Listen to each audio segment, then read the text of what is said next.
Merhaba arkadaşlar, ben Elif Prenvise. Bebeğim Örgülerim örgü kanalıma yeniden hoş geldiniz. Bugün sizlere yine koton bir iple örülen güzel bir elbise modelinin anlatımını yapacağım. 1 yaş ve üzeri bebeklerin kullanabileceği böyle güzel bir çalışma. Tam yazlık, bu mevsimlere uygun hem iplerle ördüm hem de ajur çalışmalarımız var, böyle delikli delikli. Dolayısıyla ipi zaten bebeğinizi yakmayacak ve bu ajur çalışmaları sayesinde de oldukça hava alan, rahat bir güzel elbise bebeğinize örmüş ve giydirmiş olacaksınız. Çok kolay ve çok güzel bir çalışma. Çok çabuk da örüp bitireceksiniz arkadaşlar. 50 gramlık yumaklarla ördüm. 2 tane 50 gramım bitti. Üçüncüsünden çok az kullandım. Yani ortalama 150 gram ip kullanarak bu güzelliği ördüm. Bakın arka kısmımızda böyle. Ben yaka kısmını biraz daha böyle süslemek amacıyla görmüş olduğunuz gibi tam yakanın başlangıcındaki trabzanlarımın arasına bir kurdele geçirdim. Böylece hem yaka kısmınızı eğer bebeğe geniş geliyorsa biraz toparlayabileceksiniz. Hem de güzel bir çalışma oluyor. Alternatif şekilde süsleyebilirsiniz. Eğer sade kullanmak istemiyorsanız. Mesela ne yapabilirsiniz? Ya örgüden küçük çiçek motifleri çalışabilirsiniz ki bu tür anlatımlarım da var. Eğer arzu eden arkadaşlar çiçek çalışmaları yapmak istiyorlarsa yine kanalımdaki minik çiçek çalışmalarına bakabilirler. Ya da hazır böyle bordürler kullanabilirler. Bakın alternatif olarak gösteriyorum. Ördüğünüz örgünün rengine uygun aksesuarlar kullanarak mesela şöyle elbisenizi süsleyebilirsiniz. Bunun şu kurdalelerin boyunu biraz kısaltarak yine hoş bir görüntü elde edebilirsiniz. Ya da hiçbir şey yapmazsınız ya da benim gibi böyle beyaz bir kurdele ile beraber tamamlayabilirsiniz. Tamamıyla sizin zevkinizle alakalı. Şimdi 1 yaş ve üzeri bebekler için uygun büyüklüktedir dedik. Hemen ölçülerimi de söyleyeyim. Şöyle omuzdan tuttuğumda arkadaşlar etek ucuna kadar olan uzunluğum tam 36 santim. Bakın. En dar kısmımız olan kol altımızın genişliği şöyle tuttuğumda 22 santim arkadaşlar. Robamızın uzunluğu 11 santim. Şu kol evi genişliğimiz bakın ne kadar uygun ve rahat. Asla bebeğinizi rahatsız etmez. Kol altı kasmaz. Bunun da yine genişliği 10,5 santim. En son şu yaka ortasından etek ucuna kadar en kısa olan şöyle biraz dalgalı olarak devam ediyor. 31 santim. 32,5 santimde bu dışarıya doğru dalgalı olan kısmımın uzunluğu arkadaşlar. Evet, çok cici bir model ve tam mevsimine uygun bir çalışma oldu. Bu sezonun ilk elbise modeli oldu. Başka elbise anlatımlarım da var. Videolarıma bakarken özellikle sizden rica ediyorum. 400'ün üzerinde videom var. Dolayısıyla her videoma ulaşamıyorsunuz. Bu yüzden videolarımı kategorilere ayırdım arkadaşlar. Hemen ana sayfanın üst kısmında oynatma listesi adında bir bölüm var. Orayı tıkladığınızda elbiseler, robalar, patikler, yelekler, hırkalar, tulumlar gibi örgülerimin tamamını kategorilere ayırdım. Sizden ricam o şekilde arama yapın. Çünkü birçok arkadaşım bu konuda çok zorlanıyorlar. Mutlaka oynatma listesi kullanın. Evet, şayet bu güzelliği beğendiyseniz beğenilerinizi ve yorumlarınızı bekliyorum. Ve şimdi hiç vakit kaybetmeden hemen örmeye başlayalım. Arkadaşlar elbise çalışmamı Shada Mayer'ın Baby Smile serisiyle öreceğim. Koton ve bambu karışımı bir örgü ipi. Yani içeriğinde hem koton hem de bambu var. Çok güzel ve tığ örgüsü için oldukça uygun böyle ince sayılabilecek bir örgü ipi. Benzeri ipleri kullanabilirsiniz arkadaşlar. Merserize ipler, koton ipler, bambu ipler ya da karışımı olan ipleri kullanarak örebilirsiniz. Benim ipim 50 gram ve 156 metre uzunluğunda. Yani siz de 50 gram, 156, 160, 140 bu civarda uzunluğu olan ipler kullandığınızda aynı kalınlıkta iplere tekabül ediyor. Ya da 100 gram 310 metre civarı ipler yine aynı incelikte oluyor. İstediğiniz marka örgü ipini kullanabilirsiniz. Fakat özellikle bambu ya da koton ya da merserize ipler kullanmanızı tavsiye ederim. Çünkü kısa kollu böyle bahar ve yaz aylarında giyilebilecek bir çalışma yapacağız. O yüzden özellikle bu tür ipleri tercih edin ki bebeklerinizde terleme ve yanma yapmasın. Evet, şimdi bu çalışmayı yaparken iki farklı tığ kullanacağım arkadaşlar. Niye iki farklı tığ kullanacağım? Hemen onu da söyleyeyim. Şimdi uzun bir zincir çalışması yapacağız. Özellikle ince tığ kullanarak başlangıcını öreceğim ki yakamız geniş düşmesin. Evet, şimdi çalışmama 2 milimetre örgü tığıyla ve zincir çekerek başlayacağım. Böyle sıkı olacak şekilde toplamda 112 tane zincir çekeceğiz. Böyle bol olmayacak arkadaşlar. Sadece amacımız böyle geniş bir yaka olsun istemiyorum. Sarkmasın. Fakat aynı zamanda da bu zinciri çektikten sonra bebeğinizin başından geçirin. Rahatça da geçmesi lazım. Yani ne büyük ne de dar bir yaka olmaması gerekiyor. Evet, 112 tane zincirimizi çekelim.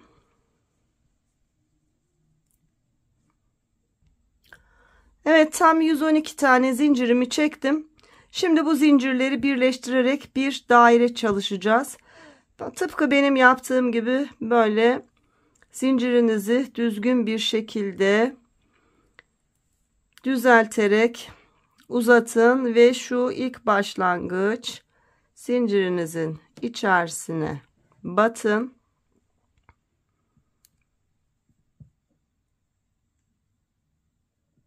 Şöyle ilk zincirimin içerisine battım ve kaydırarak birleştirdim. Bakın yakamız oluşmuş oldu.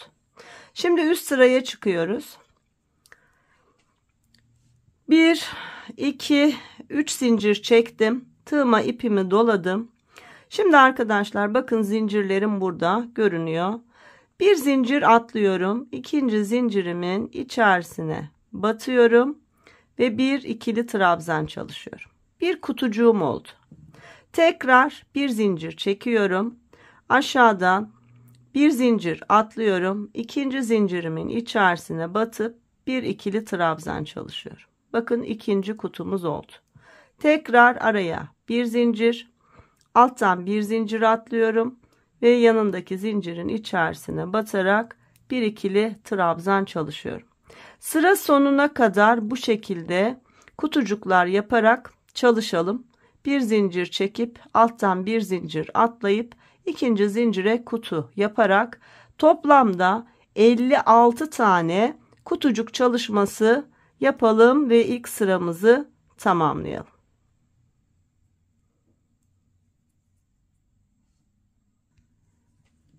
Evet arkadaşlar, bütün sırayı bir zincir çekip alttan bir zincir atlayarak ikili trabzanlar çalıştım.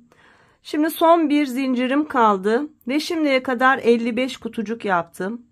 Son kez bir zincir çekiyorum. Geliyorum, şu ilk başlangıçta 3 tane zincirim vardı. Bunun ikincisinin tepesine batıp kaydırarak sıramı tamamlıyorum. Toplamda 56 tane kutucuğumuz oldu. Hemen sayıp kontrol edelim. 1, 2, 3, 4, 5, 6, 7, 8, 9, 10, 11, 12, 13, 14, 15, 16, 17, 18, 19, 20, 21, 22, 23, 24, 25, 26, 27, 28, 29, 30, 31, 32, 33, 34, 35, 36, 37, 38, 39, 40, 41, 42, 43, 44, 45, 46, 47, 48, 49, 50, 51, 52, 53, 54, Bakın 55 ve 56. 56 tane kutucuğum oldu. Şimdi 2 milimetreli tığımı bırakıyorum ve 2,5 milimetre tığla devam ediyorum. Evet, 2,5 milimetre tığımla beraber şimdi üst sırayı örmeye başlayacağız. Bakın en son birleştirme yapmıştık. Şimdi şu birinci kutucuğumuz. Geliyorum bu birinci kutucuğumun içerisine bu şekilde kaydırma yaparak kutunun içerisine ilmeğimi yerleştiriyorum. Ardından 1, 2, 3 zincir çektim. Tığıma ipimi doladım. Aynı yuvaya battım ve bir ikili trabzan çalıştım. Araya bir zincir çektim. Tekrar aynı yuvaya bir ikili trabzan. Tığıma ipimi doladım ve tekrar aynı yuvaya bir ikili trabzan çalıştım. Ne yapmış olduk? 2 tane ikili trabzan, arada bir zincir ve tekrar 2 tane ikili trabzan çalıştık. Şimdi devam ediyorum. Tığıma ipimi doluyorum. Aşağıda bir kutucuğum var. Bu bir kutucuğu atlıyorum. İkinci kutumun içerisine batıyorum. Bir yarım trabzan çalışıyorum. Bakın bir kez örüyorum. Tekrar tığıma ipimi doluyorum. Aynı yuvaya batıyorum. Bir yarım trabzan çalışıyorum. Bakın 3 tane ipim oldu. Tekrar tığıma ipimi doluyorum. Aynı yuvaya batıyorum. Bir yarım trabzan daha çalışıyorum. 1, 2, 3, 4 tane ipim oldu. Ve 4'ünü birlikte örüyorum. 1, 2 zincir çekiyorum. Tığıma ipimi doluyorum. Yine aynı yuvaya batıyorum. Bir yarım trabzan. Tığıma ipimi doladım. Bir yarım trabzan daha 2. Tığıma ipimi doladım. Yine aynı yuvaya bir yarım trabzan. Toplamda 3 tane yarım trabzan ve tığımda 1, 2, 3, 4 tane ipim var. Birlikte örüyorum. Bir zincirle sabitliyorum. Tekrar tığıma ipimi doluyorum.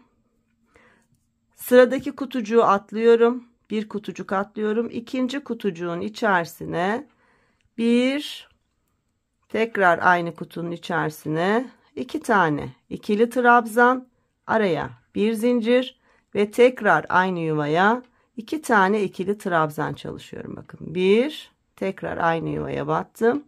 2. Şunun aynısını yaptık. 2 ikili trabzan, araya bir zincir, tekrar 2 ikili trabzan. Şimdi sırada yine şu çalışmanın aynısı var. Yarım trabzandan 3 tane çalışacağız ve birlikte öreceğiz. Tığıma ipimi doladım. Bir kutucuk atladım. İkinci kutucuğun içerisine 1, 2, 3 tane yarım trabzan çalıştıktan sonra üçünü birlikte ördüm. 1, 2 zincir çektim. Tığıma ipimi doladım. Yine aynı yuvaya 1, 2, 3 tane yarım trabzan çalıştım. Sonra üçünü birlikte ördüm. Bir zincirle sabitledim. Şu arada 2 tane zincir çekiyoruz. Birini sabitlemek, biri de arada boşluk olabilmesi için. İkincisini yapınca sadece bir zincirle sabitliyoruz. Tığıma ipimi doladım. Hep aynı şeylerin tekrarı olacak. Bir kutucuk atladım. İkinci kutucuğun içerisine 1, 2 tane ikili trabzan, araya bir zincir, tekrar aynı yuvaya 2 tane ikili trabzan. Bakın hep aynı şeylerin tekrarı. Bir normal trabzan, bir yarım trabzan, normal trabzan, yarım trabzan, normal trabzan. Bir kez daha göstereyim. Tığıma ipimi doladım. Bir kutucuk atladım. Yandaki kutucuğa 1, 2, 3 tane yarım trabzan çalıştım. Üçünü birlikte ördüm. 1, 2 zincir çektim. Tığıma ipimi doladım. Aynı yuvaya 1, 2, 3 tane yarım trabzan çalıştım. Sonra hepsini birlikte ördüm. Bir zincirle sabitledim. Tekrar bir kutucuk atlayacağım. Normal 2 trabzan, araya bir zincir, 2 trabzan olarak devam edeceğim. Arkadaşlar bu şekilde sıramızı bir tamamlayalım. Arkadaşlar bakın sıranın tamamını aynı şekilde yaptım. Sıra sonunda en son yarım trabzanlı çalışmamı yaptım, bitirdim ve sıra başında 2 trabzan, arada bir zincir, 2 trabzanlı yere geldim. Öncesinde son bir kutucuğum var. Çalışmayı bitirdim. Bir kutucuk atladım. 3 zincirle çıkmış olduğum bu ilk trabzanımın tepesine batıp kaydırma tekniğiyle sıramı yine birleştirdim. İlk sıramız tamamlanmış oldu. Şimdi yaka genişliğimi söyleyeyim size. Şöyle mezuremle içten içe ölçtüğümde, tam şöyle yuvarlak yaptığımda tam 12,5 santim uzunluğum var arkadaşlar. Mutlaka bunu böyle çalıştıktan sonra bebeğinizin başına geçirin ama oldukça geniş, neredeyse benim başımdan bile böyle sıkı sıkı geçebilecek kadar bir genişliğimiz var. Şimdi üst sıraya çıkacağız. Yine geliyorum. Bakın. Şu ilk trabzanımın üzerine, şu birinci değil de ikinci trabzanımın üzerine kaydırarak ilmeğimi taşıdım. 1, 2, 3 zincir çektim. Şu bir zincirli yuvanın içerisine batarak bir ikili trabzan çalıştım. Araya bir zincir, tekrar aynı yuvanın içerisine bir ikili trabzan. Tığıma ipimi doladım. 2 tane trabzanım var. İlkinin üzerine batarak bir ikili trabzan. Yani ne yapmış olduk? Yine 2 tane ikili trabzan. Araya bir zincir, 2 ikili trabzan çalıştık. Ardından tığıma ipimi doladım. Şu yarım trabzanlı yerdeyim. Aradaki 2 zincirlik boşluğa batıyorum. Bir yarım trabzan. Tekrar batıyorum. 2 yarım trabzan. Tekrar batıyorum. 3 tane yarım trabzanı ördükten sonra hepsini birlikte örüyorum. 1, 2 zincir çekiyorum. Tığıma ipimi doluyorum. Yine aynı yuvanın içerisine 1, 2, 3 tane yarım trabzan ördükten sonra hepsini birlikte örüp bir zincirle sabitliyorum. Burası hep böyle devam edecek. Fakat artırmalarımızı şuralardan yapacağız. Şimdi tığıma ipimi doladım. 1, 2 tane trabzanım var. İkincisinin tepesine battım. Bir ikili trabzan. Sonra zincirli yuvaya battım. İkinci ikili trabzanımı çalıştım. Araya bir zincir. Tekrar bir zincirli yuvaya bir ikili trabzan. Tığıma ipimi doladım. İlk trabzanımın üzerine batarak bir ikili trabzan. Yani 2 ikili trabzan. Araya bir zincir, 2 ikili trabzanımı çalıştım. Tığıma ipimi doladım. Yarım trabzanlı kısımdayım. 2 zincirimin arasına 1, 2, 3 tane yarım trabzanımı çalıştım. Hepsini birlikte ördüm ve 2 zincir çektim. Tekrar aynı yuvaya 1, 2, 3 tane ikili trabzanımı çalıştım. Hepsini birlikte ördüm. Bir zincirle sabitledim. Son kez gösteriyorum. İlk trabzanımı atladım. İkincisinin üzerine bir ikili trabzan. Sonra zincirli yuvanın içerisine bir ikili trabzan. 2 tane ikili trabzanımı çalıştım. Bir zincir çektim araya. Zincir yuvasının olduğu yere bir ikili trabzan. Sonra ilk trabzanımın üzerine bir ikili trabzan. 2 ikili trabzan, bir zincir, 2 ikili trabzan. Evet, bu sırayı da böyle tamamlayalım. Evet, sıra sonuna kadar aynı şekilde çalıştım. Bakın en son yarım trabzanlı çalışmamı yaptım. Bir zincirle sabitledim.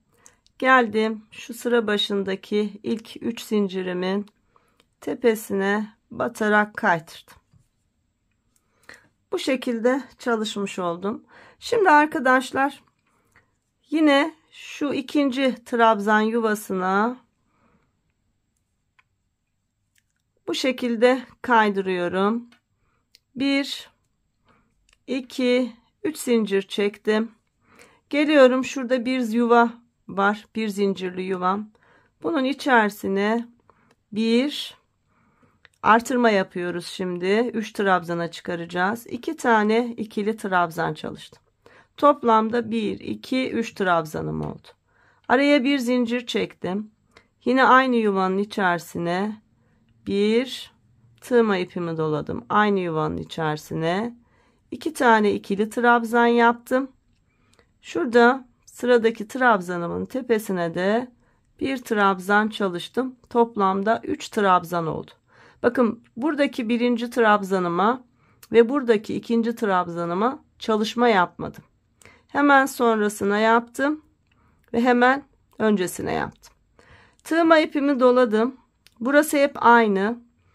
Yarım trabzan çalışacağız. 1 2 3 tane yarım trabzan. Hepsini birlikte ördüm. 2 zincir çektim. Aynı yuvaya 1 2 3 tane yarım trabzan çalıştım. Hepsini birlikte ördüm. Bir zincirle sabitledim. Yine geldik, aynı çalışmayı yapacağız. 2 tane trabzanı 3'e çıkartacağız. Tığma ipimi doladım. Birinci trabzana atladım. İkinci trabzanın üzerine bir ikili trabzan. Ardından bir zincirlik yuvaya bir ve tekrar aynı yuvaya 2 tane ikili trabzan. Toplamda 1 2 3 trabzanım oldu. Araya bir zincir çektim. Yine yuvamın içerisine bir tığma ipimi doladım ve 2 tane ikili trabzan çalıştım. Tığma ipimi doladım. Sıradaki trabzanımın üzerine bir ikili trabzan çalıştım. 3 ikili trabzan. Arada bir zincir ve 3 ikili trabzan oldu. Bir kez daha göstereyim.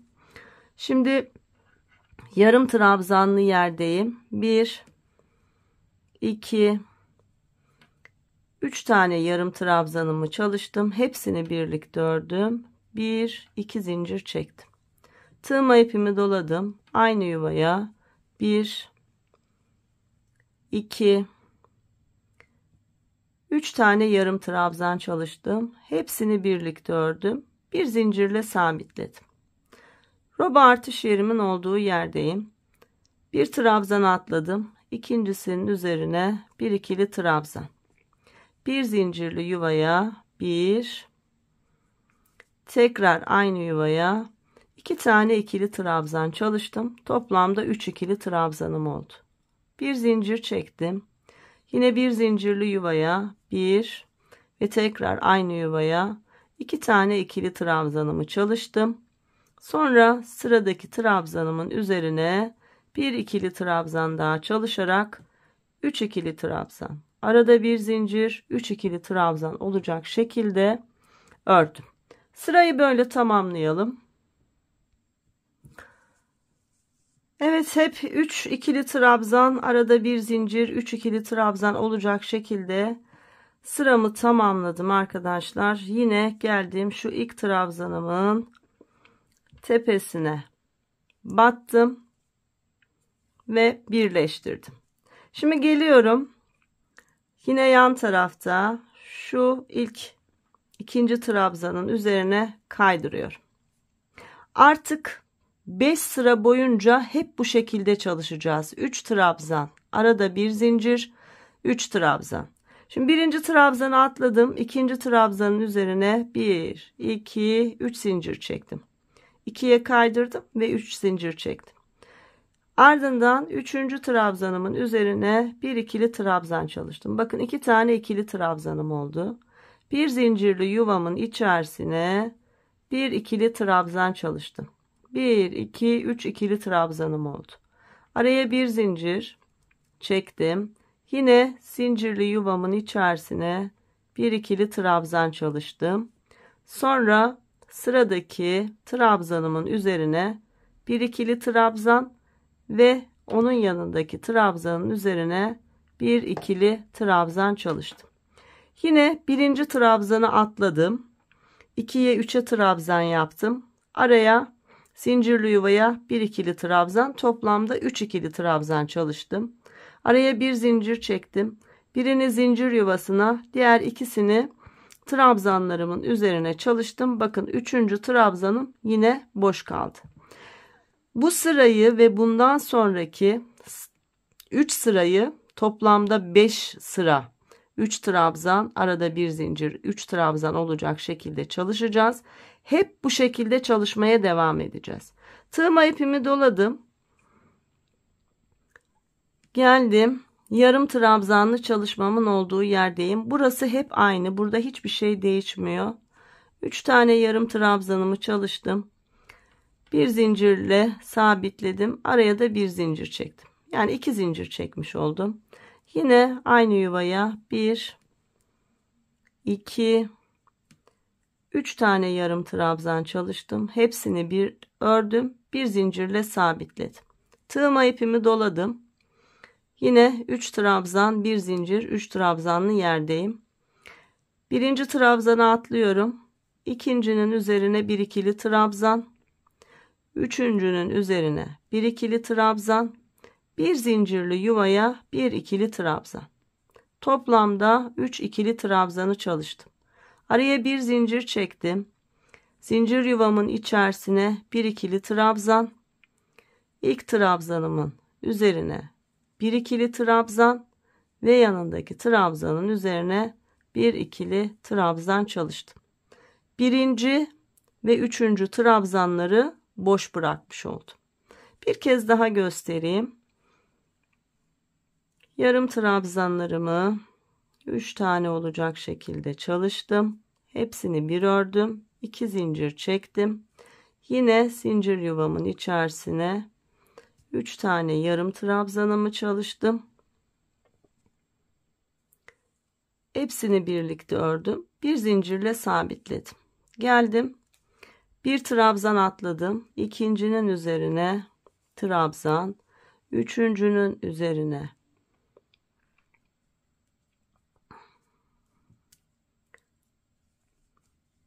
trabzan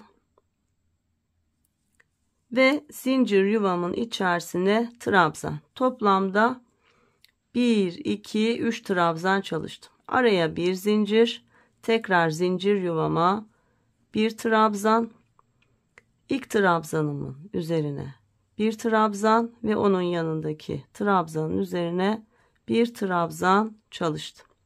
3 ikili trabzan, arada bir zincir, 3 ikili trabzan. Evet arkadaşlar, bu sıradan sonra 3 sıra daha, şu üçlü trabzanlarımız toplamda 5 sıra olacak. İlkini de artırdık. Şimdi ikinciyi örüyoruz. Bunu tamamladıktan sonra 3 sıra daha örelim. Tekrar artışlar yapacağız. Birlikte devam edelim. Arkadaşlar, 3 trabzan, bir zincir, 3 trabzanı bakın toplamda 1 2 3 4 5 kez tekrarladım. Şimdi artırma yapacağız yine.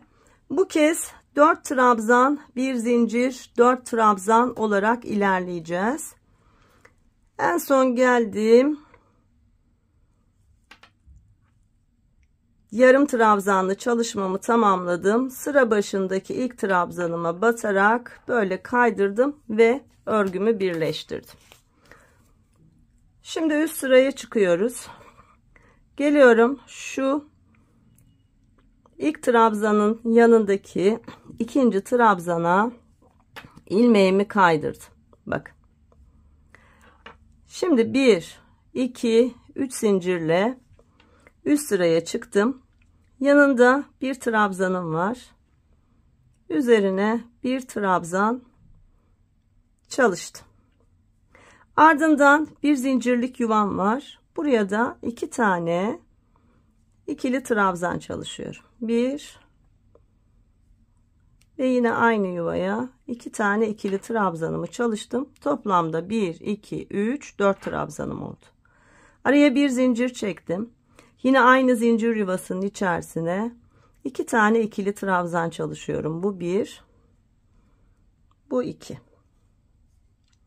Şu kameramı biraz ayarlayayım. Evet. Sonra devam ediyorum. İlk trabzanım var zincirden sonra. Onun üzerine bir ikili trabzan ve onun yanındaki trabzanın üzerine bir ikili trabzan. Bakın ne oldu? 1 2 3 4 tane ikili trabzan. Arada bir zincir, tekrar 1 2 3 4 tane ikili trabzan çalıştık. Ardından yarım trabzanlı çalışmam var. Batıyorum 1, batıyorum 2, batıyorum 3. 3 tane yarım trabzanımı çalıştıktan sonra hepsini birlikte ördüm. 2 zincir çektim. Tekrar aynı çalışmayı yapıyorum. 1 2 3 tane yarım trabzanımı çalıştım. Hepsini birlikte ördüm. Bir zincirle sabitledim. Diğer tarafa geldim. 3 tane trabzanım var. İlkini atladım. İkincisinin üzerine bir ikili trabzan. Üçüncüsünün üzerine bir ikili trabzan ve zincir yuvasının içerisine 2 tane ikili trabzan. Birini yaptım. Şimdi ikincisini de yaptım. Yine 4 ikili trabzanım oldu. Araya bir zincir, sonra aynı yuvaya bir ve tekrar aynı yuvaya 2 ikili trabzan çalıştım. Sıradaki trabzanın üzerine bir ikili trabzan, yanındakinin üzerine bir ikili trabzan daha. Toplamda yine 4 tane ikili trabzanım oldu. Ardından kısa trabzanlı çalışmam var. Ve bu sırayı da arkadaşlar bu şekilde örüp tamamlıyoruz.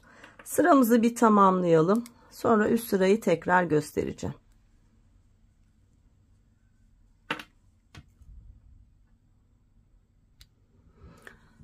Evet, sıramı 4 trabzan, arada bir zincir, 4 trabzan olacak şekilde tamamladım.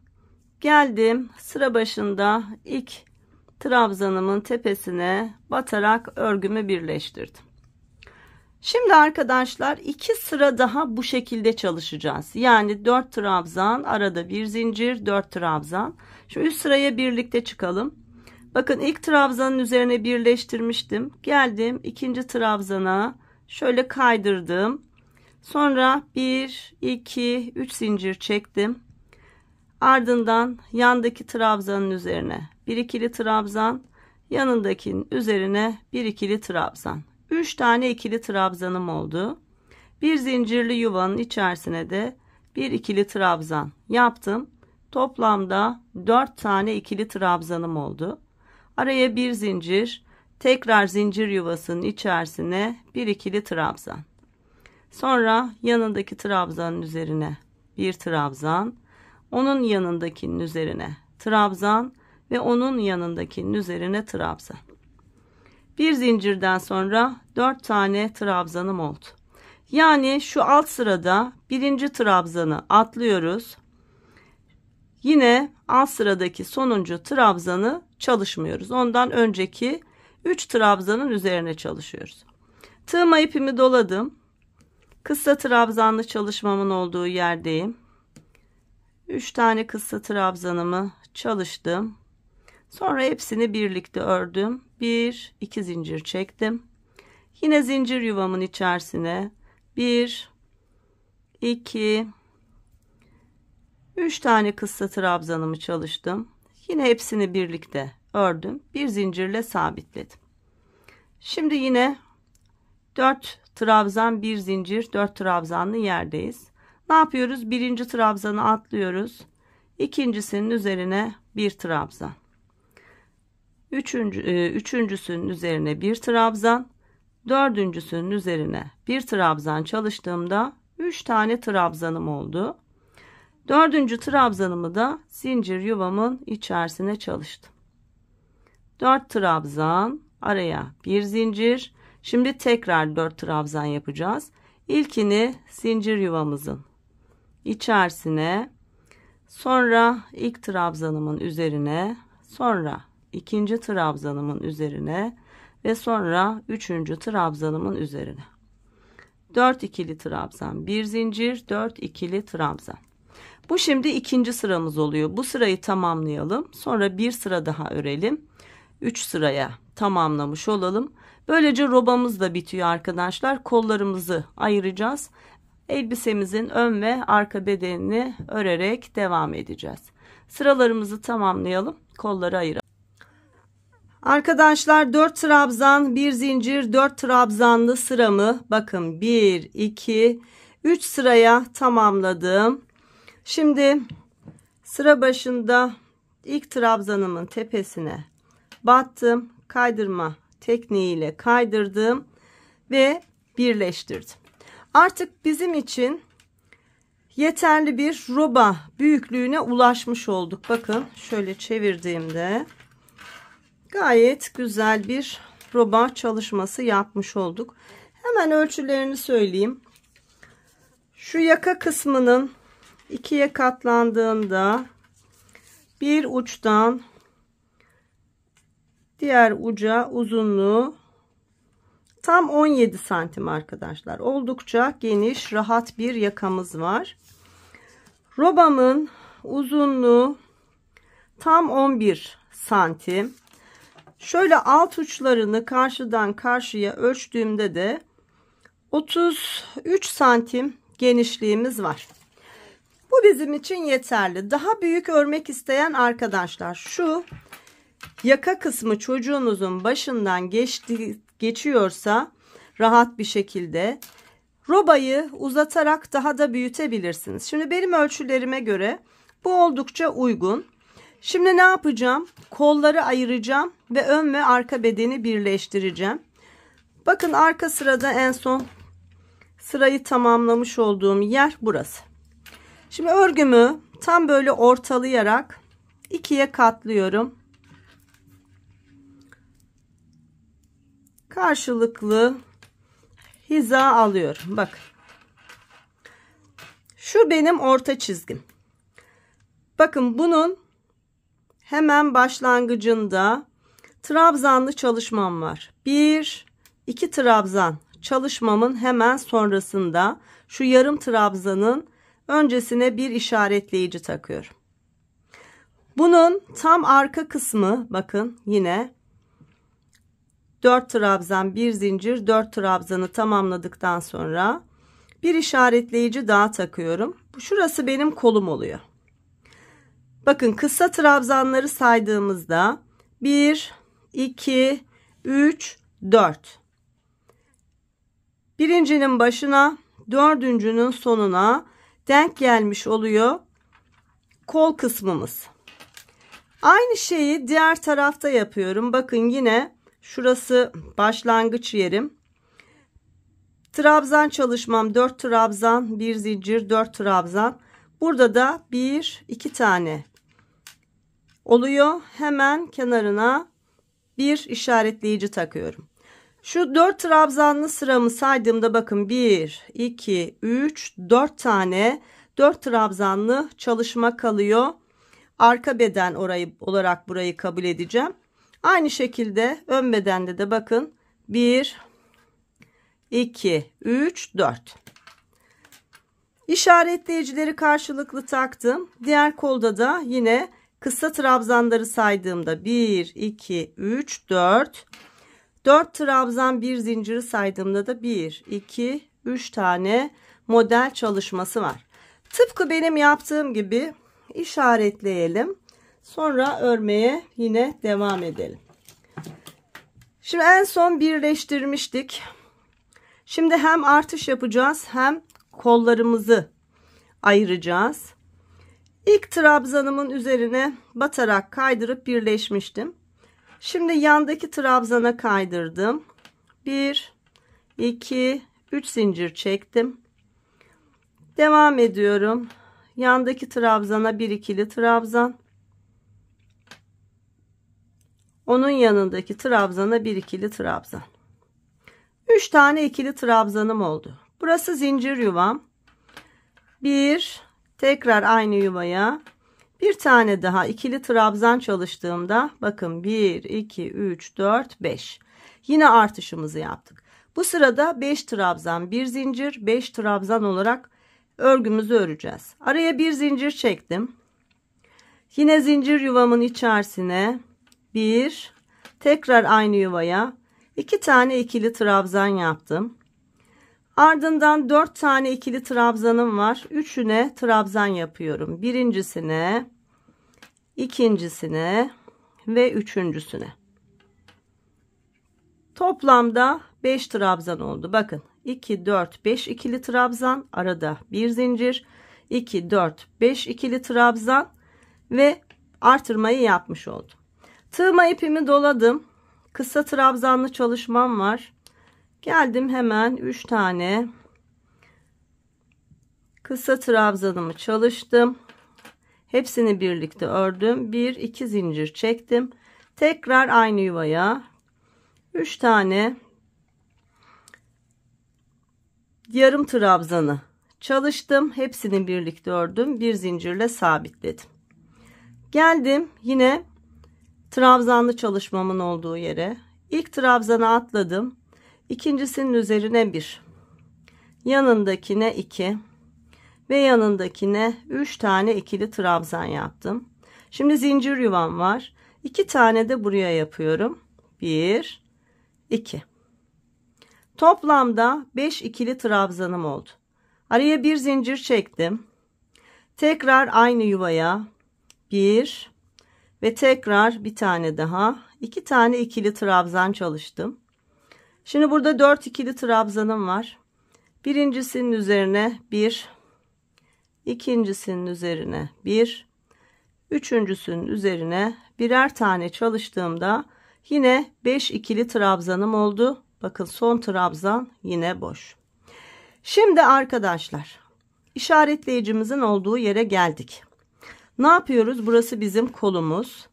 Şöyle kolu katlayarak birlikte tutuyoruz. Bakın diğer taraftaki işaretleyicim ve buradaki trabzan çalışmam. Buradan devam ediyoruz. Burayı örmüyoruz. Burası artık kolumuz. Burayı örmeden önce şimdi zincir çekeceğiz.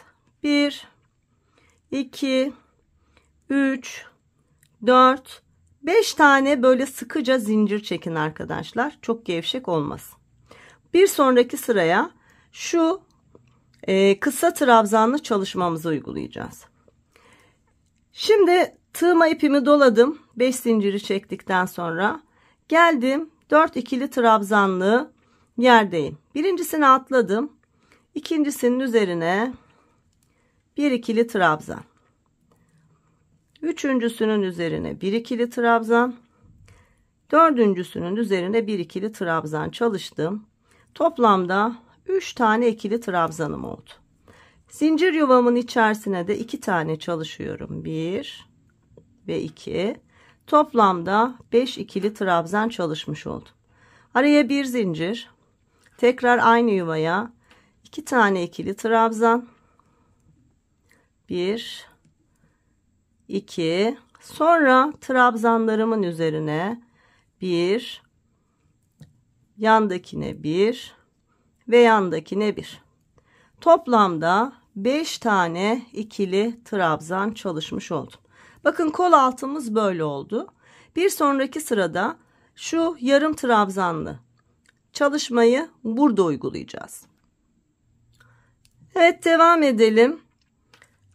Kısa trabzan olan yerdeyim. Yarım trabzan. 3 tane yarım trabzanımı çalıştım. Sonra üçünü birlikte ördüm. 1, 2 zincir çektim. Tekrar aynı yuvaya 1, 2, 3 tane yarım trabzan çalıştım.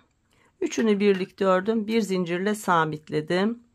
Geldim, artış yapacağız. İlk trabzanı atladım. İkincisinin üzerine 1, yanındakine 2, yanındakine 3 tane ikili trabzan çalıştım. Şimdi zincir yuvam var. 2 tane de burada çalışıyorum ve trabzanlarımı 5'e tamamladım. Araya bir zincir. Tekrar bu yuvanın içerisine 2 tane ikili trabzan çalıştım. Sonra 1, 2, 3 tane trabzanımın üzerine ikili trabzan çalışarak 5'e tamamlıyorum. Evet. 5 trabzan, 1 zincir, 5 trabzan. Bu şekilde devam edelim arkadaşlar. Şuradaki işaretleyicimize kadar. Buradaki kolumuzu da ayıralım. Evet, geldim. Ayrım yerinin oradayım. 5 trabzan, 1 zincir, 5 trabzanımı tamamladım. Şimdi 5 tane sıkı zincir çekiyorduk. 1, 2, 3, 4, 5. Ya çok sıkı çekmeyin arkadaşlar. Burada çalışma yapacağız. Ama bol çekerseniz burası kötü görünür. O yüzden biraz sıkı zincir çekmeye gayret edin. Şimdi diğer işaretleyicimin olduğu yer, bakın. 1, 2, 3, 4 tane yarım trabzanlı çalışmam bitiyor. Geliyorum 4 trabzan, 1 zincir, 4 trabzanlı çalışmama. Birinci trabzanı atlıyorum. İkinci trabzanın üzerine bir ikili trabzan çalışıyorum. Yandakinin üzerine 2. Yandakinin üzerine 3. Zincirli yerimdeyim. 2 tane de buraya çalıştığımda 5 tane ikili trabzanım olmuş oluyor. Araya bir zincir, tekrar aynı yuvaya 2 tane ikili trabzan, ardından trabzanımın üzerine 1, yandaki trabzanın üzerine 2, yandaki trabzanın üzerine 3 ikili trabzan çalıştığımda 5 ikili trabzan, arada bir zincir ve 5 ikili trabzan olarak tamamlamış oldum. Şimdi şuraya kadar gelelim ve bir üst sıraya yine beraber geçelim. Evet, aynı şekilde örgümü örerek sıramı tamamladım. Bakın, sıra başına geldim. İlk trabzanımın tepesine battım. Kaydırma tekniğiyle birleştirdim. Bakın arkadaşlar, kollarımız ayrılmış oldu. Gayet güzel, geniş bir kol evimiz var. Ve alt bedenimizde ilk sırayı örmüş olduk. Kolları ayırırken aynı zamanda alt bedenimizin ilk sırasını örmüş olduk arkadaşlar. Şimdi devam edelim. İlk trabzana birleştirmiştik. İkinci trabzana şimdi kaydıralım. Sonra 1, 2, 3 zincirimizi çekelim. Şimdi devam edelim. Sıradaki trabzanın üzerine 1. İlk 3 zincirim birinci trabzanım, yandaki 2 olmuş oldu. Yanındaki 3. Yanındaki 4. Ve bir zincirli yuvam vardı. Buraya da bir tane yaparak 5 ikili trabzanımı çalışmış oldum. Araya bir zincir. Batıyorum. Yine aynı yuvaya. Bir ikili trabzan. Sonra trabzanımın üzerine 2. Yandaki trabzana 3. Yandaki trabzana 4. Ve yanındaki trabzana 5. ikili trabzanımı çalışıyorum. Ne olmuş oldu? Bakın, birinci trabzanla sonuncu trabzana trabzan çalışması yapmadık. Bunları atlamış olduk. Tığma ipimi doladım. Şimdi yarım trabzanlı çalışmam var. 2, 3 yarım trabzanımı ördüm. Hepsini birleştirdim. 2 zincir çektim. Tekrar aynı yuvaya 3 yarım trabzanımı çalıştım. Hepsini birlikte ördüm. Bir zincirle sabitledim. Devam ediyoruz. Tığma ipimi doladım. İlk trabzanımı atladım. Diğerinin üzerine 1. Yanındakine 2. Yanındakine 3. Yanındakine 4 tane ikili trabzanımı çalıştım. Şimdi zincir yuvamın içerisine 5.'sini çalışarak tamamladım. Araya bir zincir çektim. Yine aynı yuvaya battım. Bir ikili trabzan çalıştım. Şimdi trabzanımın üzerinden devam ediyorum. 2, 3, 4, 5. Bakın, yine İlk trabzanla son trabzanı atlamış oldum. Şimdi zincir çekmiştik 5 tane kol altımızda. Burada şu kısa trabzan çalışmasını uygulayacağız. Tığıma ipimi doladım. 1, 2, 3. zincirin içerisine battım. Bir yarım trabzan. Tekrar battım. Bir yarım trabzan daha. Tekrar battım. Bir yarım trabzan daha.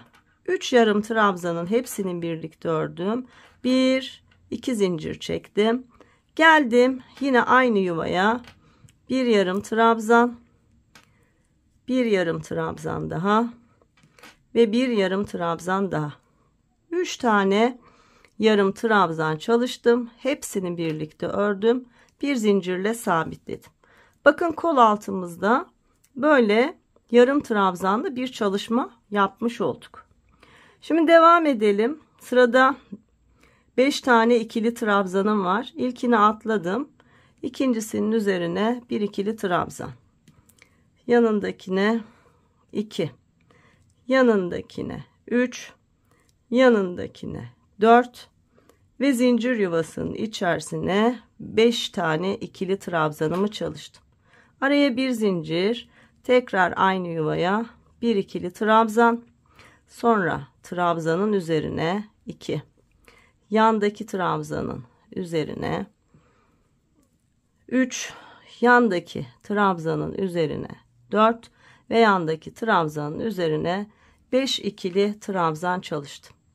Bakın örneğin bütünlüğünü devam ettirdik. Şimdi devam edelim bu şekilde arkadaşlar. Şu diğer kol altına kadar. Diğer kol altını yine birlikte çalışalım. Evet arkadaşlar bakın diğer kol altına geldim. Yine 5 ikili trabzan, arada bir zincir, 5 ikili trabzanımı tamamladım. Şimdi tığıma ipimi doladım. 1, 2, 3. zincirimin içerisine battım. Bir yarım trabzan. Tekrar battım. İkinci yarım trabzanımı. Tekrar battım. Üçüncü yarım trabzanımı ördüm. Sonra hepsini birlikte örerek 2 zincir çektim. Tekrar aynı yuvaya battım. Bir yarım trabzan. 2 yarım trabzan. 3 yarım trabzanımı ördüm. Hepsini birlikte örerek bir zincirle sabitledim. Bakın ikinci kol altımızda da yine model çalışmamızı yaptık. Şimdi tığıma ipimi doladım. Bir trabzan atladım. İkincisinin üzerine bir ikili trabzan. Üçüncüsünün üzerine bir ikili trabzan. Dördüncüsünün üzerine bir ikili trabzan. Beşincisinin üzerine bir ikili trabzan ördüğümde 4 tane ikili trabzanım oldu. Beşincisini zincir yuvasının içerisine yaptım ve 5'e tamamladım. Araya bir zincir, sonra tekrar aynı yuvaya bir ikili trabzan, sonra trabzanın üzerine, yanındaki trabzanın üzerine, onun yanındakine ve onun yanındakine. Yine 5 tane ikili trabzanım oldu. Bu şekilde sırayı tamamlayalım. Evet, sırayı tamamladım. Bakın sıra başında 3 zincirimden oluşan trabzanım var. Tepesine batarak kaydırma tekniğiyle kaydırdım. Şimdi ne yapmış olduk arkadaşlar? Kollarımızı ayırdık. 5 trabzan, 1 zincir, 5 trabzanlı çalışmaya geçtik. 2 sıra bu şekilde çalıştık. Şu 2 sırayı 5 trabzan, 1 zincir, 5 trabzan çalıştık. Şimdi bundan sonra arkadaşlar 2 sırada bir artış yapacağız. Şimdi 2 sırayı ördük. Artış yapacağız. 6 trabzan, 1 zincir, 6 trabzan olacak. 2 sıra öreceğiz. Sonra 7 trabzan, 1 zincir, 7 trabzan. Onu 2 sıra ördükten sonra 8 trabzan, 1 zincir, 8 trabzan. Şöyle kloş bir şekilde elbisemiz genişleyerek büyüyecek arkadaşlar. Şimdi 6 trabzan, 1 zincir, 6 trabzan çalışmasının başlangıcını göstereyim. Tıpkı şu aşağılarda yaptığımız çalışmanın aynısı artık. Hep dönerek öreceğiz. Başka hiçbir şey yapmayacağız. Şimdi ne yaptık? İlk trabzana birleştirmiştik. Yandaki trabzana kaydırma tekniğiyle kaydık. 1, 2, 3 zincir çektik. Bu birinci trabzanım oldu. Hemen yanındaki trabzana battım 2. Yanındakine battım 3. Yanındakine battım 4. 4 ikili trabzanımı buraya yaptım. İlk artışlarımızı yaparken 2 trabzan zincir yuvasına yapıyoruz. Bir sonraki sırada burada artış olduğu için 6 tane olduğu için ilkini atlıyoruz. Geri kalan 5 trabzanın üzerine trabzan yapıyoruz. Bu yuvanın içerisinde bir tane yapıyoruz. Hep öyle yaptık zaten. Şimdi 4 tane trabzanı ördüm. Geldim zincir çalışmasının içerisine 5 ve bir tane daha 6 ikili trabzanımı yaptım. Araya bir zincir çektim. Yine aynı yuvaya 1 ve tekrar aynı yuvaya 2 tane ikili trabzanımı yaptım. Şimdi devam ediyorum. Trabzanımın üzerine 3, yandakine 4, yandakine 5, yandakine 6. Tığma ipimi doladım. Yarım trabzanlarım var. 3 yarım trabzanımı çalıştım. Hepsini bir ördüm. 1, 2 zincir çektim. Tekrar aynı yuvaya 3 tane yarım trabzan çalışıyorum. Üçünü birlikte ördüm. Bir zincirle sabitledim. Geldim. Artış yapacağım. İlk trabzanı atladım. İkincisinin üzerine 1. Yanındakine 2. Yanındakine 3. Yanındakine 4 tane ikili trabzanımı çalıştım. 5 ve 6'yı zincir yuvamın içerisine yapıyorum. 5 ve 6. Araya bir zincir. Tekrar aynı yuvaya 2 tane ikili trabzan. Diğer 4 taneyi de trabzanlarımın üzerine batarak yapıyorum. 1, 2, 3 ve 4. 6 ikili trabzan, bir zincir, 6 ikili trabzan. Şimdi son kez şu kol altındaki yuvamızdaki kısa trabzan çalışmasını da yapayım. 1, 2, 3 tane kısa trabzanımı çalıştım. Hepsini birlikte ördüm. 1, 2 zincir çektim. Tekrar aynı yuvaya battım. 1, 2, 3 tane yarım trabzanımı çalıştım. Hepsini birlikte ördüm. Bir zincirle sabitledim. Ve geliyorum. Bakın bir trabzan atladım. İkincisine batıyorum. Evet, sanırım anlaşılır olmuştur. Şimdi bu 6 trabzan bir zincirli sıramızın ilk sırası arkadaşlar. Bir sıra daha öreceğiz. Toplamda 2 sıraya tamamladıktan sonra yine aynı şekilde bu kez 7 trabzan bir zincir 7 trabzan. 2 sırada onu örüyoruz. Sonra 8 trabzan bir zincir 8 trabzan olacak şekilde artırarak örmeye devam ediyoruz. Bu şekilde bir miktar örelim. Sonra yine birlikte devam edelim. Evet arkadaşlar, artırarak görmüş olduğunuz gibi tam robama uygun bir şekilde bir alt beden örmüş oldum. Bu benim için yeterli bir uzunluk. Şimdi burada işaretleyiciler var. Ne yaptım? Hemen söyleyeyim size. 2 sırada bir artırıyorduk. Öyle başlamıştık. Şu görmüş olduğunuz kloş kısım 2 sırada bir artırınca bayağı geniş olacaktı. O yüzden şöyle yaptım. 2, 4, 6 trabzan, bir zincir, 6 trabzanımı 2 sıra ördükten sonra 2, 4, 6, 7 tane trabzanlı çalışmaya geçtim. Bunu 3 sıra arayla artırdım. Yani 6 trabzan, bir zincir, 6 trabzanımı 2 sıra ördükten sonra 7'li trabzanıma başladım. 2 sıra değil 3 sıra ördüm. 1, 2, 3 sıra ördükten sonra tekrar artırdım. 8 trabzan bir zincir 8 trabzan olacak şekilde yine 3 sıra ördüm. 2 sırada değil, 3 sırada artırdım. Bakın 1, 2, 3 sıra ördükten sonra tekrar artırdım. Bu kez 9 trabzan bir zincir yaptım. Bakın 2, 4, 6, 8, 9. Bunu da 3 sıra ördükten sonra tekrar bir artırma yaptım. 2, 4, 6, 8, 10 sıraya 10 trabzan bir zincir 10 trabzanlı kısma geldiğimde bu kez 4 sıra ördüm.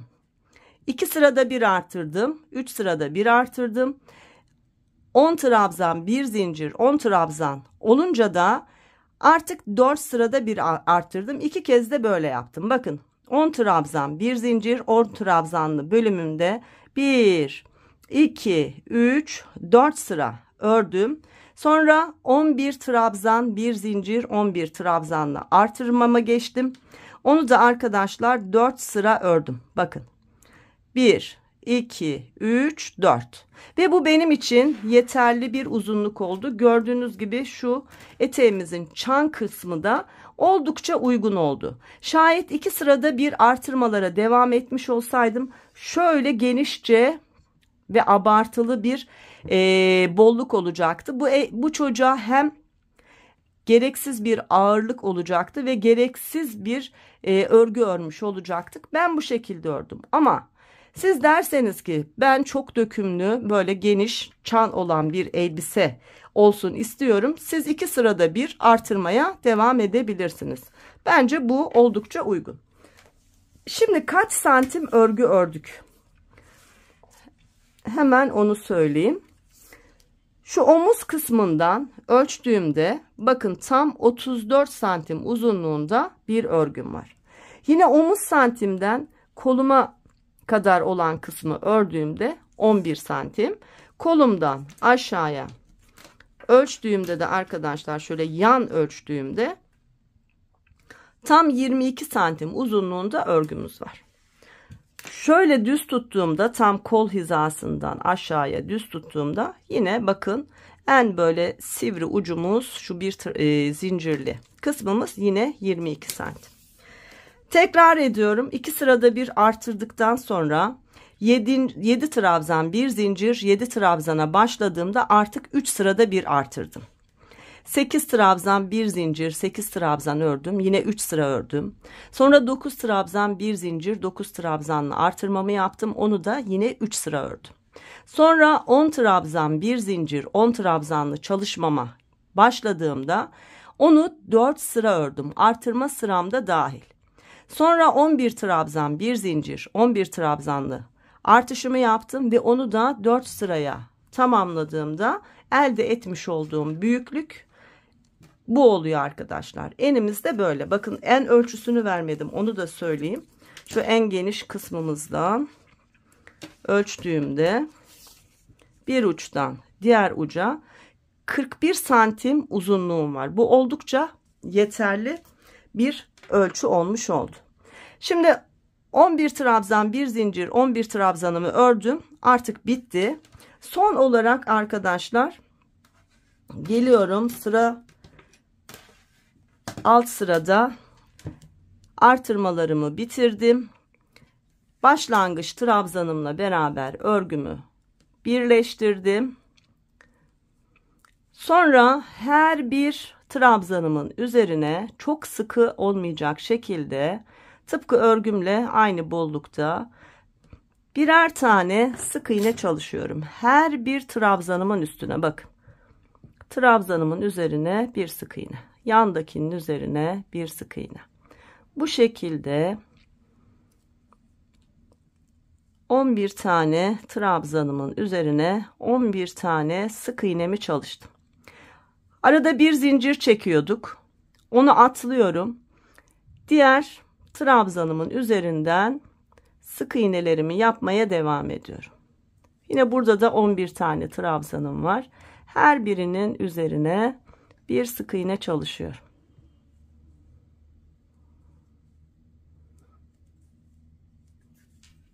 Şurayı da göstereceğim. Sonra bütün eteği bu şekilde çalışacağız ve bitireceğiz. Evet, 11 trabzanımın üzerine çok sıkı olmayacak. Şu etek kısmını toplamasın. O yüzden diyorum çok sıkı olmayacak. Böyle sık iğneler yaparak 11 trabzanımı bitirdim. Bakın şimdi kısa trabzanlı çalışmam var ve arada 2 zincirim var. Bu 2 zincirlik yuvaya batıyorum. 1. Tekrar aynı yuvaya batıyorum. 2 tane sık iğne çalışıyorum. Sonra geliyorum yine sıra başındaki trabzanıma batarak devam ediyorum. Bu şekilde bütün eteği tamamlıyorum. Şu anda ben tamamlamış oldum. Bakın başlangıçtaki ilk sık iğnemin tepesine battım, kaydırdım, bir zincirle sabitliyorum ve ipimi biraz uzun bırakarak kesiyorum. Artık bitti. Örgümün iç tarafında bu fazla olan ipimi birkaç kez yürütüp gizleyeceğim. Böylece hiç sökülmeyecek, tertemiz bir çalışma olmuş olacak.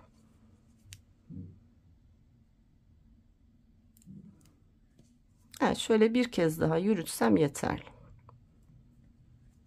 Evet. Şimdi fazlasını kestim ve temizledim.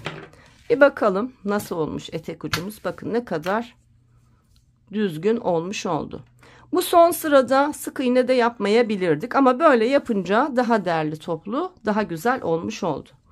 Aynı şekilde arkadaşlar şu kol altlarınıza da sık iğne çalışması yapabilirsiniz ya da hiç yapmayabilirsiniz. Aslında ihtiyaç yok. Yaka da aynı şekilde. Ben sadece etek ucuna çalıştım. Kollara yapmıyorum. Evet arkadaşlar, son olarak bakın kurdale geçirdim. Eğer biraz daha süslü olmasını istiyorsanız bu şekilde her bir trabzanımız var ilk sırada. Aralarından böyle ince kurdale geçirerek şu şekilde bir fiyonkla beraber süsleyebilirsiniz.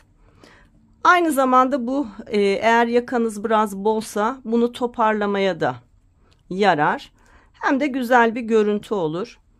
Hatta ben şöyle bir şey düşündüm. Ama sonra çok emin olamadım. Beyaz kurdale geçirdim. Böyle benim siyah beyaz güzel bir kurdalem vardı. Şöyle yapmayı da düşündüm. Onu da göstereyim, size fikir olur. Böyle güzel bir fiyonk çalışması. Şöyle renkli kurdale ile yapabilirsiniz. Böyle hazır satılan bakın gül. Bunu sadece böyle koyup altına da yine bir kurdale ile şöyle sabitleyip yine altında böyle güzel bir görüntü elde edebilirsiniz. Ya da arkadaşlar birkaç tane tığ işi yine bebe ipiyle örülen küçük çiçek anlatımları yaptım. Örgü süslemelerinde kullanabileceğiniz. Onlardan yaparak bir tane büyük ya da aynı boy 3 tane böyle orta boy örgü çiçekle beraber örgünüzü süsleyebilirsiniz. Çok da güzel olur. Şimdi benim yapmış olduğuma ben beyaz bir kurdale taktım. Ve böyle bitirmiş oldum. Şimdi kameramı bir ayarlayayım ve elbisemizin son halini bir görelim. Evet, son halimiz böyle arkadaşlar. Bakın roba uzunluğumuzdan hiza aldığımızda aşağıdaki çan olan etek uzunluğumuz daha geniş. Oldukça orantılı. Bence benim anlattığım gibi birebir örün. Yani 2 sırada bir artırdıktan sonra 3 sırada bir ve son 2 artırmayı da 4 sırada bir yaparsanız böyle çok güzel bir elbise elde edersiniz. Bakın kol evimiz oldukça güzel. Bu elbise ne kadar bebekler giyilebilir? Rahat 1 yaş ve 1 yaş üstü bebeklerin giyilebileceği büyüklükte oldu. Koton ip kullandığımız için de bakın arkadaşlar mis gibi yumuşacık, asla ter yapmayan bir elbise çalışmış olduk. Evet, bir anlatımımın daha sonuna geldim. Şayet henüz beğeni yapmadıysanız beğenilerinizi ve o güzel yorumlarınızı her zamanki gibi bekliyorum. Bir sonraki çalışmamda görüşebilmek dileğiyle sağlık, sıhhat, esenlikler diliyorum. Hoşça kalın.